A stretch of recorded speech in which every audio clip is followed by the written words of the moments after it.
ஐயா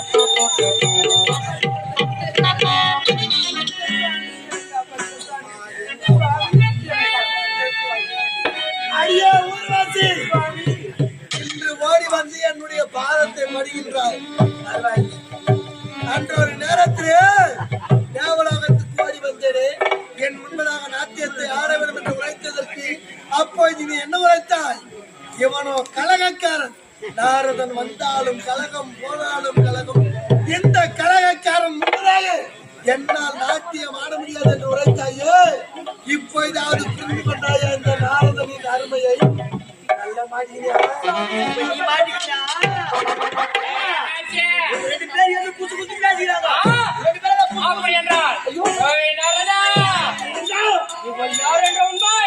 யாருமே எனக்கு தெரியாது, சத்தியமாக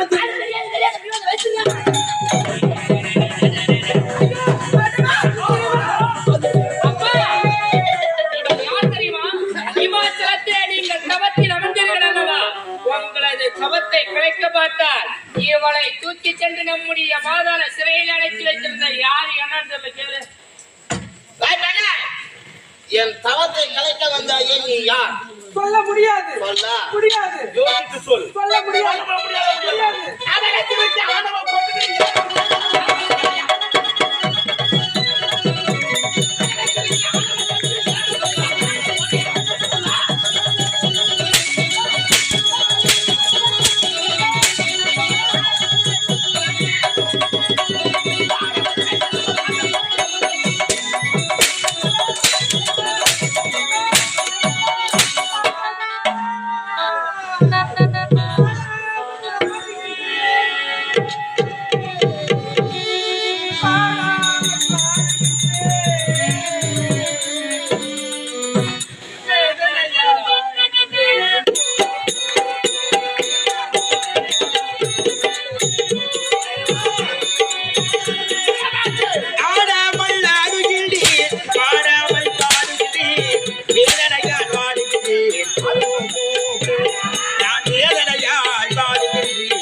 சரி பொறுத்து கொள்கிறேன்.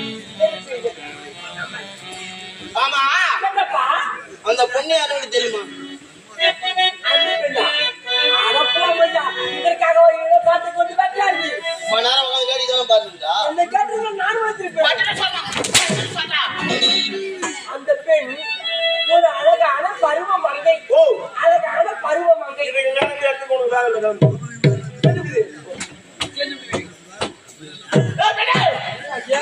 நீ யார் என்ற உண்மையை சொல்ல முடியாது. சொல்ல முடியாது. ஆமா கடவுளே நிறைவா அவங்க கோபுரம் ஏத்துறாங்க எல்லாரும் இங்க இருக்கிறாங்களா ஐயா? வாய தரா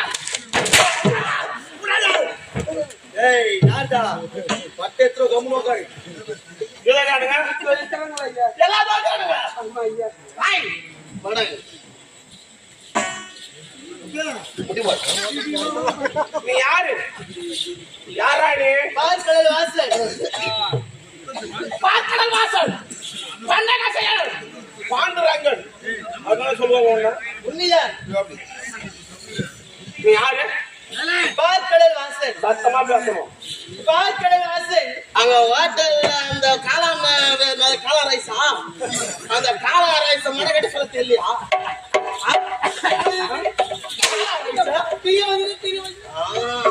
இப்ப சொல்லுங்க யாரியா? பார்க்கடல் வாசல். சத்தமா பார்க்கடல் வாசல். சுவாமி என்ன பார்வசாமி நான் யார் என்று தெரியவில்லை.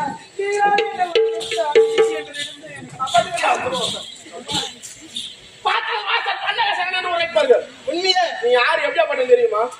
நீ யாருக்கு என்ன சொர்க்க வாசல் திறப்பு. உண்மைதானப்பா? உண்மைதான். சொர்க்க வாசல் திறப்பு திறப்பு. என்ன பையா நீ அடி நாளைக்கு துளசின்னு ஒண்ணு சொல்லுவாங்க தெரியுமா? தீர்த்தத்துல கலந்து கொடுப்பாங்க. என்ன தெரியுமாப்பா? துளசிதான். ஆக திறக்கணும். துளசிதானப்பா. துளசி. இந்த துளசியை பெரியவங்க பெருமாள் சொல்லுவாங்க. என்ன தெரியுமா? சொல்லுங்க. பகவானுக்கு இந்த துளசி மாலை போட்டாக்கா நரக்க போடணும்.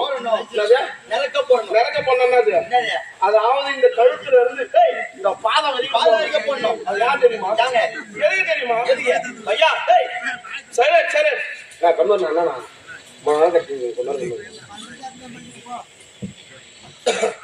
இவன் யார் தெரியுமா?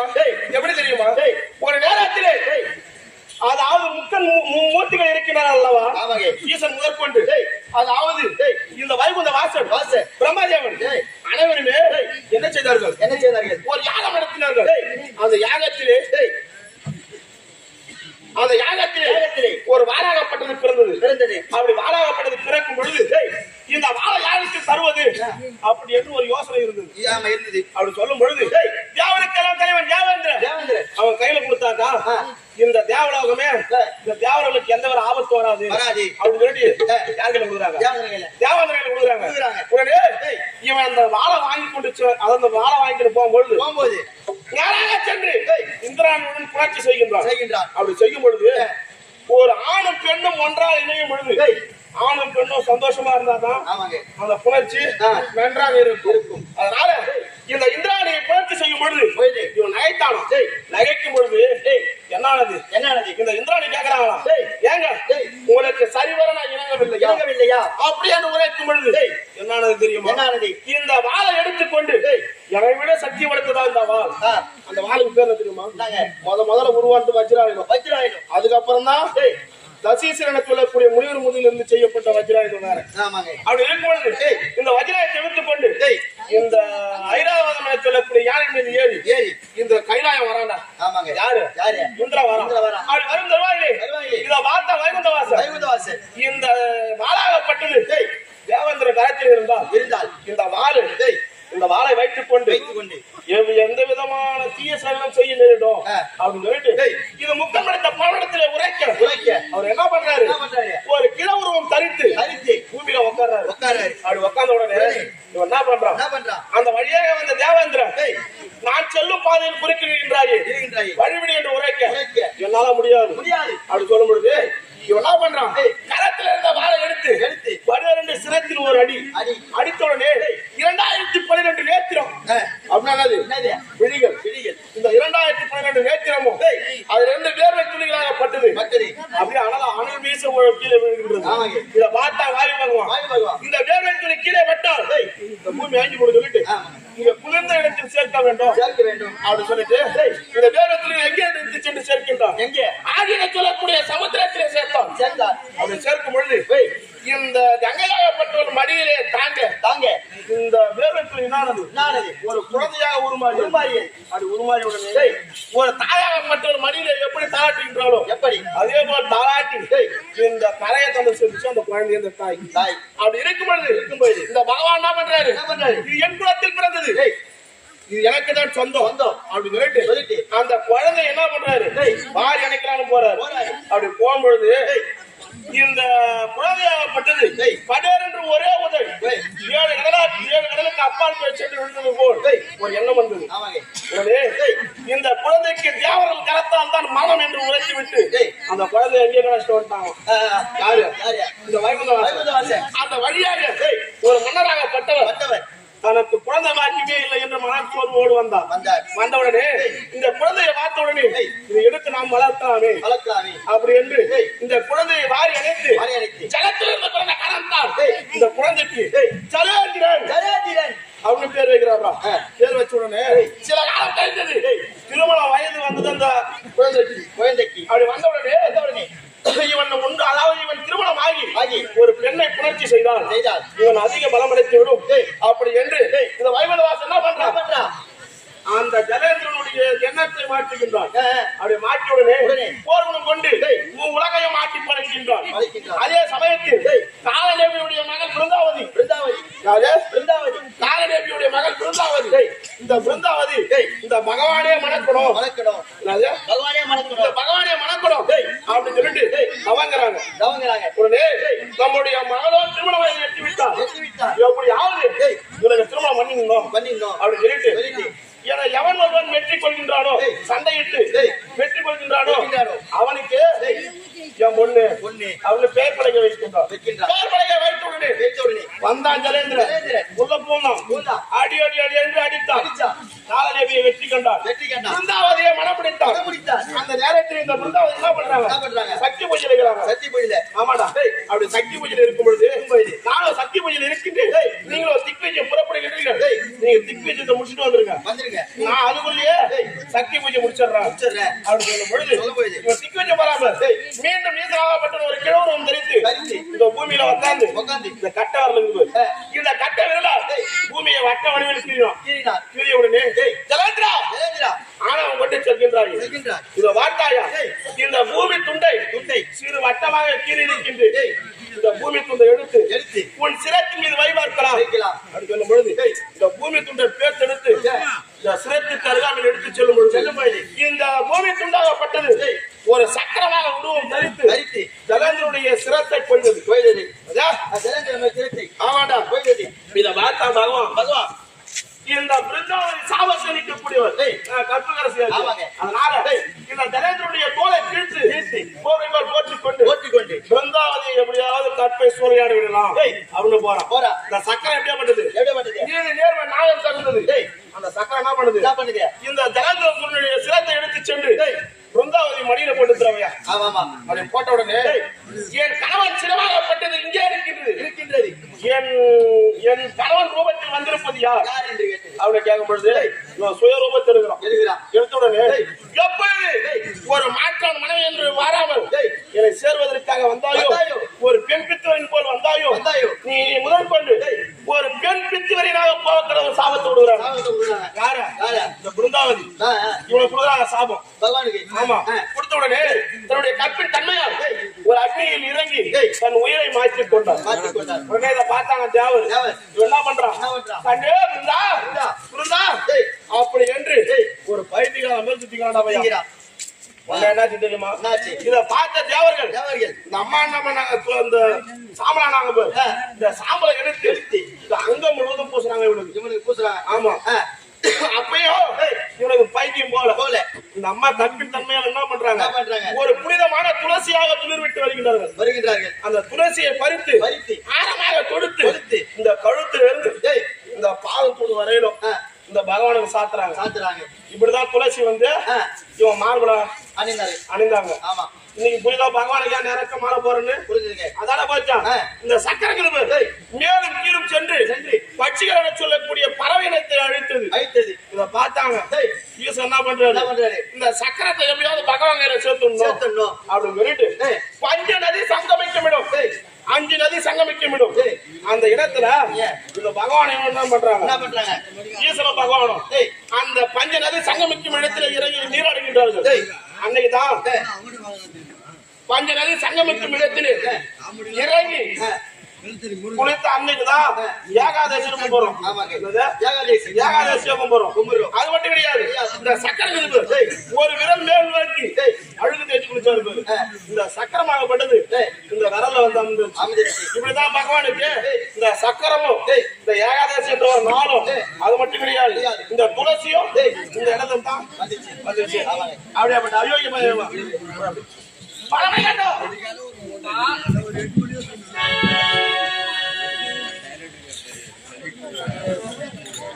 இந்த பெண் யாரும் சொல்லுவதில் விடாது. சட்டை கொண்டு வேட்டியார். அப்படியாகட்டும். சொல்ல முடியாது. அது முடியாது பேசுங்க.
கண்ட ஒரு மலரோ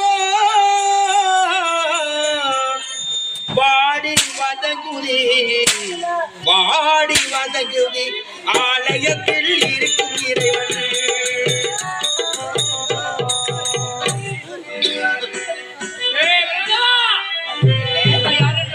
எனக்கு யாருன்றே தெரியாது.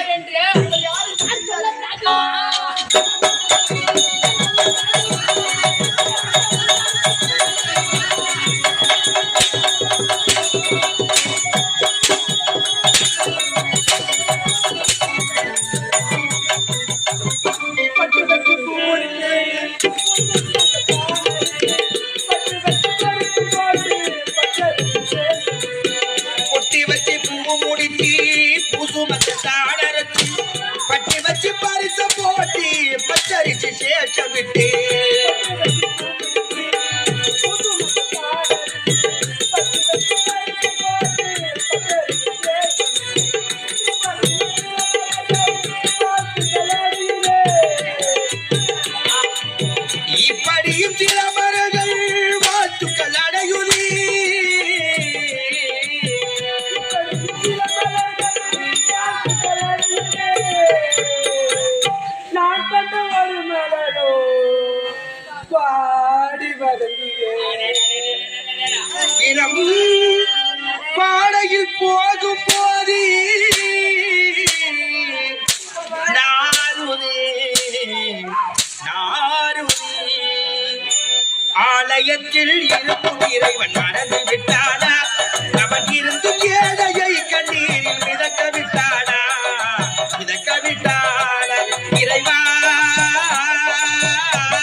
யார் என்ற உன்னை உணர்த்தவும் தெரியுமா? மணிகண்டா, ஆ. இதுவரையும் இப்படிப்பட்ட பெண்ணை நான் இதுவரை கண்டது பாரதியுடைய படைப்பு.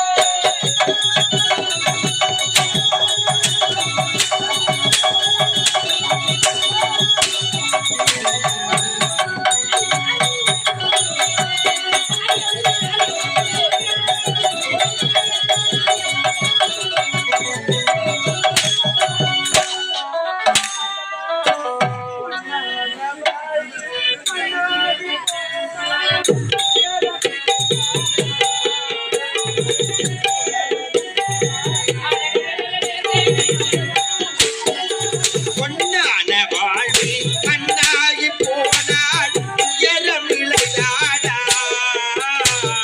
உலகம் இதுதானா.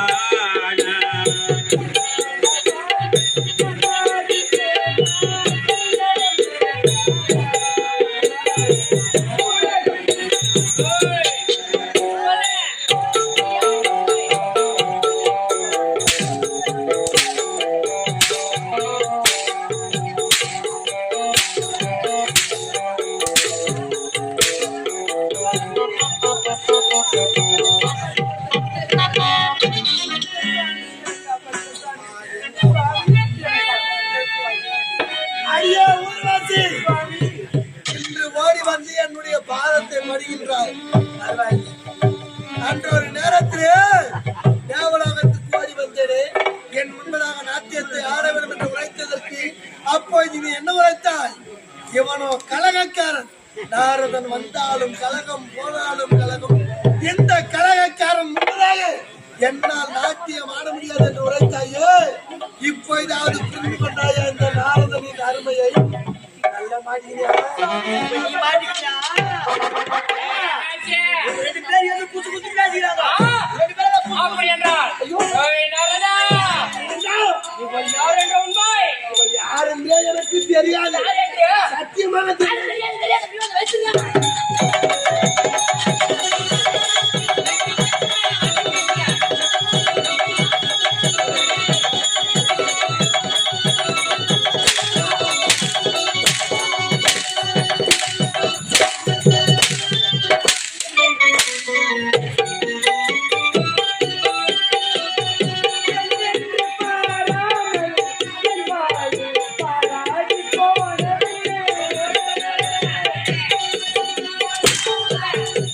இது எல்லோரும் பாடிக்கொள்வார்.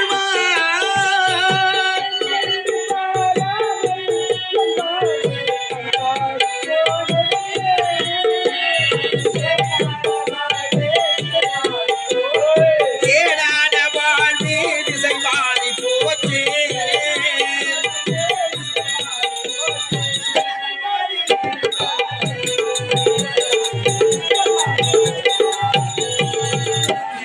பொன்னான வாழ்வே கண்ணாகி போனால் உயரம் நிலையாடா உலகம் இதுதானா.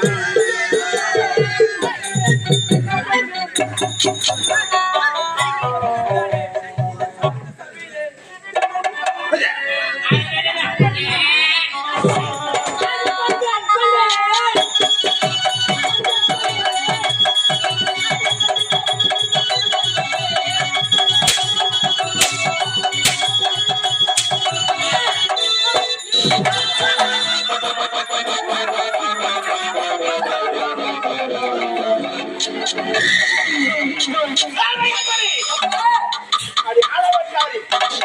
என்ன ஒரு ஆணவம் இருந்தால் மம்மாட்டி அமரக்கூடிய சபையே அண்ணனை வரவேற்று அண்ணனை அடைந்தது தவறு மன்னிக்க. போது நிறுத்துங்கள் அப்ப. எனது நான் அண்ணனிடம் மன்னிப்பு கேட்க வேண்டுமா? ஒரு காலம் நான் அண்ணனிடம் மன்னிப்பு கேட்கவே முடியாது. உண்மைதான். தந்தையாக இருக்கின்ற இடத்தில் செய்யக்கூடிய வேலையை நீங்கள் செய்யவில்லை. உங்கள் இடத்தில் இருந்து இந்த மகேஸ்வரி அவர்கள் செய்தேன். ஏனென்றால் இது எப்படிப்பட்ட சபை? மும்மூர்த்தி தேவர்கள் அணைந்து சூழ்ந்த குடைக்கு இருக்கின்ற சபையிலே ஒரு பெண்ணை அழைத்து வந்து சட்டை கொண்டு வெட்டியாடுகிறீர்களே. அவனும் ஒரு பெண்தானே. இவன் என்ன பைத்தியக்காரனா? அப்பா, உங்களுக்கு என்ன புத்தி மகிழ்ந்திருக்கிறதா? மகேஸ்வரி, ஆடத்திலே மன்னிப்பு கேட்க முடியுமா? பெண் எங்க சென்றாலும் விடாதே பெண்களது அப்படியாகட்டும். எப்பொழுது ஒரு ஆண்மகன் என்று மாறாமல் அண்ணனை கரம் நீட்டி அடித்தாயோ நீ முதல் பாட்டு இந்த பகலவன் கோட்டில் உனக்கு இடமே கிடையாது. போதும் நிறுத்துங்கள் அப்பா. நான் உங்களுடைய மகள். உங்கள் உடலில் எந்த ரத்தம் ஓடுகின்றதோ அதே ரத்தம் தான் என் உடலில் ஓடும். இப்பொழுது இருக்கின்றேன். எனக்கும் இந்த பகவன் கோட்டைக்கும் எந்த ஒரு சொந்தமும் கிடையாது. நான் உங்களுக்கு மகளும் கிடையாது. நீங்கள் எனக்கு தந்தையும் கிடையாது.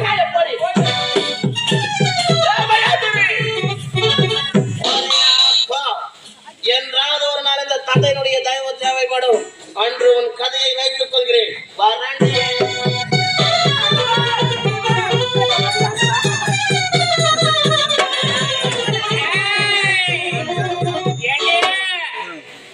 நீ எவ்வளவு தூரம் ஓடுவ? எனக்கு ஏற்பட்ட அவமானம் யாரால் ஏற்பட்டது? நான் அல்லவா? இது நாள் வரைக்கும் மார் மீதும் தோல் மீதும் தூக்கி வளர்த்து எனது சங்கை மும்மூர்த்திகள் அமர்ந்திருக்கக்கூடிய சபையை என்னை கரம் நீட்டி அடித்து விட்டார். இதற்கு காரணம் யார்? நீ. என்னுடைய அவமானத்தை போக்க வேண்டுமானால் நிச்சயமாக உன்னை சும்மாவே விட மாட்டான். உன்னை